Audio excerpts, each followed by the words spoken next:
OMG, have we done it right this time? Is the UK heading in the right direction? Germany's on the point of total collapse. We've got a breakdown of the government coalition, economy heading into recession, and the auto industry shedding jobs like rats deserting a sinking ship. Europe is in the middle of a huge tariff battle, resulting in dearer EVs for everyone over there, about as welcome as a hole in the head.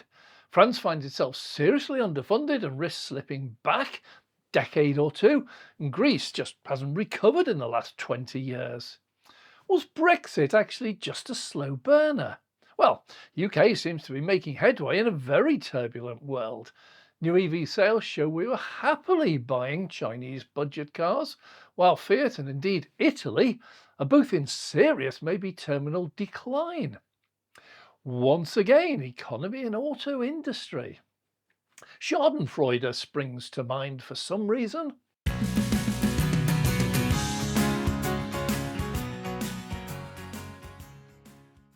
I'm Dave, this is Dave Takes It On. Well, just a quick shout out to our regular Patreon members, thank you, and a request to subscribe if you haven't yet. Every little helps. Well, for all those who say I spend too much time looking abroad, here is my home-based deep dive, and things are looking good. Spoiler alert, there'll always be those who find the bad everywhere, but let's just bypass them for now. Things are looking up. You really need to see some of these figures, but you also definitely need to see who actually owns the UK auto industry. There's much more of that later in the video. Well, let's start with an economic report, and this one's from the RSM Group. They're an accountancy and consultancy group who are right there in the deep end. And I'm going to quote from their opening statement. Describing 2 quarters of solid growth after a recession as a Goldilocks period is probably taking the analogy a bit far. It's also worth remembering that in the original story, the bears throw Goldilocks into the fire.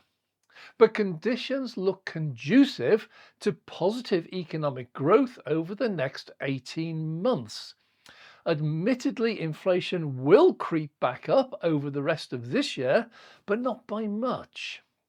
Real incomes will continue to rise, which combined with growing consumer confidence should lead to a revival in consumer spending. What's more, political stability, falling interest rates and growing demand are boosting business confidence, which should lead to stronger business investment. That's the end of the quote.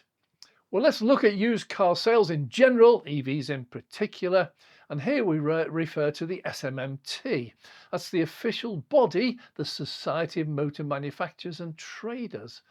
What happened in Q3 2024? Well, they lead with pre-loved EVs soar to new levels as used car market goes green. The used car market grew 4.3% in Q3, the 7th quarter of growth, as almost 2 million vehicles changed hands. Pre-loved EVs, or used as we call them, saw 57%, recording their largest ever market share of 2.7%. Every little helps, and our industry calls for urgent review of the new EV market support and regulations to keep us on track.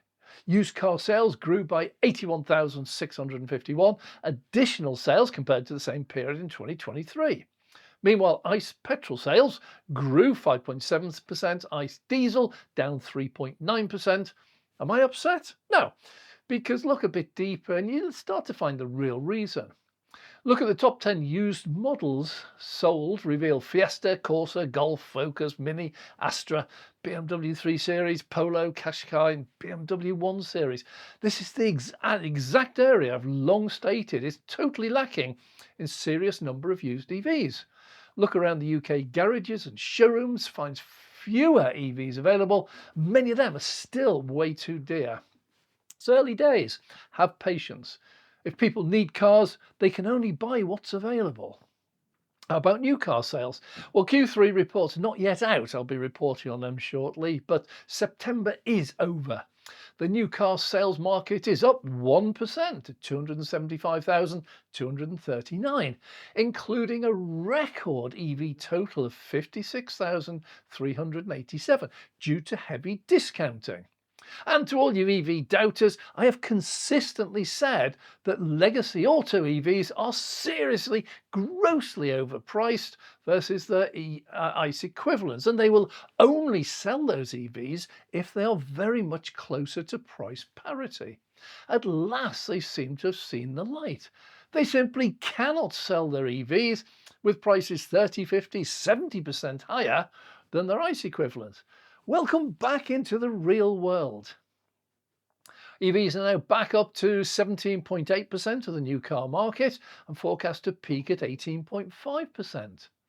Well, petrol car sales down 9.3% September, diesel down 7.1, HEV up 2.6, BEVs up 24.4, and PHEVs up 32.1%. Now you can expect the HEV and PHEV figures to start trending downwards shortly, as the budget has now classed them as no better than ICE, and any incentives and tax breaks are now being reduced to bring them back into line with pure ICE cars. In plain English, it will soon be cheaper to accept a Porsche Taycan or a Tesla Model Y as a company car than any petrol, diesel or hybrid. I wonder what people will choose then, Porsche Taycan or Nissan Qashqai? Tough choice. But overall, the ICE market is still 19.8% below the peak sales pre-COVID. Yeah, September's a good month. September often is, but overall, ICE sales are down about 20%. Well, fleet BEV sales increased 36.8%. Private BEV sales up 3.6%. So who says BEVs aren't selling? Now, if the doubters always harp on about fleet or commercial sales being the only BEVs being bought, just ask yourself, who's driving those BEVs? You see, it's your neighbour, it's your family, it's your best mate, your drinking mate, anyone who, for whatever reason, chooses a company car. Far from being negative, these BEV drivers should be envied. They get a brand new EV, far, far cheaper than you or I can get one. Ask yourself, if your company offered you a brand new Tesla or an Audi or a BMW EV, and it worked out after tax to be about half the price of buying or leasing your own car privately, what would you choose to do? Seriously? Overall BEV sales are down on the year, 6.3%. Well, is that better or worse than ICE sales being down 19.8%? Let me see. Well, manufacturers are set to continue discounting EVs, well, apart from Tesla, who continue to sell all they make at list price. They don't negotiate. They've all got together, all the manufacturers, and they've written to the Chancellor, wait for this, they're asking for VAT to be halved for new EVs. And they're saying that would put over 2 million EVs on the road rather than ICE by 2028, just over 3 years from now. They want the expensive car extra VED, vehicle excise duty, to be scrapped altogether. They want the existing benefit in kind and tax breaks to be continued for company cars and salary sacrifice EVs. And finally, at long last, they are asking the government for VAT on public EV chargers to be reduced to 5% to match home charging. If this government really wants EVs on our roads, seems they do, they really need to support and continue to support the EV industry. Oh, by the way, if any of you are switching to Octopus for cheap rates or buying your first Tesla, don't forget to use the referral codes. Tesla currently offer £1,000 discount if you're referred, and Octopus £100 cashback. Codes are down below in the description. At last, something for free. Don't miss out. Even with all this, the transition is going too slowly and additional measures are needed. Aren't you glad now that we're not roped into the ludicrous China tariff battle that Europe and also America are fighting? It's interesting to see that in September's top 10 new car sales, the top three are all sub 30k cars, while a £50,000 EV, the Tesla Model Y, is joined fourth with exactly the same 5,799 sales as a Hyundai Tucson, about half of the price. Seems people are not willing to spend 50k on ICE cars anymore, but happy to do so for the world's best-selling car in 2023, the Model Y. Well, as an overview, the government and the entire motor industry is calling for a faster adoption of EVs. Anyone out there still thinking or hoping that EVs will fail, they really should once in a while just come and visit planet Earth. The reasons that we should all support the successful and swift adoption of EVs, quite simple.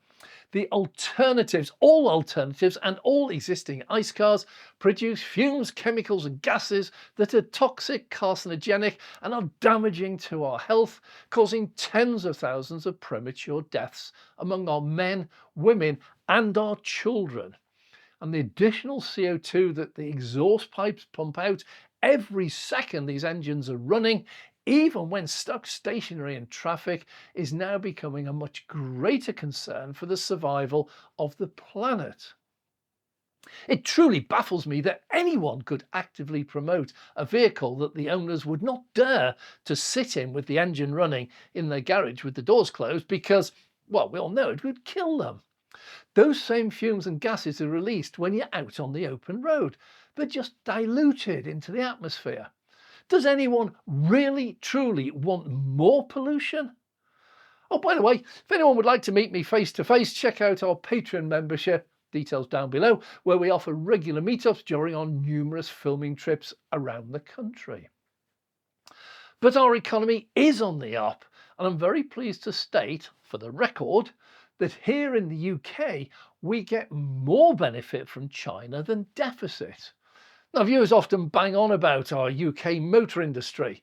It is indeed a thriving industry, employing nearly 200,000 people directly and many, many more indirectly. Yet those same people ignore the fact that all of the UK auto industry is foreign owned. Tata Steel own, Jaguar, Land Rover, it's an Indian company. Volkswagen owns Bentley, BMW owns Mini, Japan owns, obviously, Nissan and Toyota, and China owns a growing share with MG and Lotus. Even Aston Martin, good old British Aston Martin, it's owned by a Canadian who recently sold a very large share of the company to Saudi Arabia. Well, I don't actually do politics as such, but I do state the obvious. Are we glad that we're not fighting China? See, they currently offer UK workers gainful employment. And for those who shout about, yeah, but they're led by a brutal dictator persecuting and killing his own indigenous people, I just refer you back to the 60s and 70s, back in my heyday. Yeah, I remember it well. When the Japanese first began manufacturing cars in the UK, many people at the time swore blind that they would never, ever buy Japanese after what they did to our troops during the Second World War. And an equal number of people who promised never, ever to buy anything German after what they did. Seems in my old age that far too many people happily manage to, well, just forget these truths when it suits them, provided that a fair bit of time has passed. Is China just far too new for them? I'm Dave. And if you have enjoyed this video, please click the like button. It does count a lot towards the success of the channel. If you'd like to see more, please subscribe. It's absolutely free to do so. It makes a big difference to the channel. So there's a lot of you out there I know watch regularly but don't subscribe. If you would, it would be a great help. So if you do want to support the channel, have a look at what being a Patreon member actually offers you. There's a lot more there than most people realise. Well, thanks again. I'm Dave.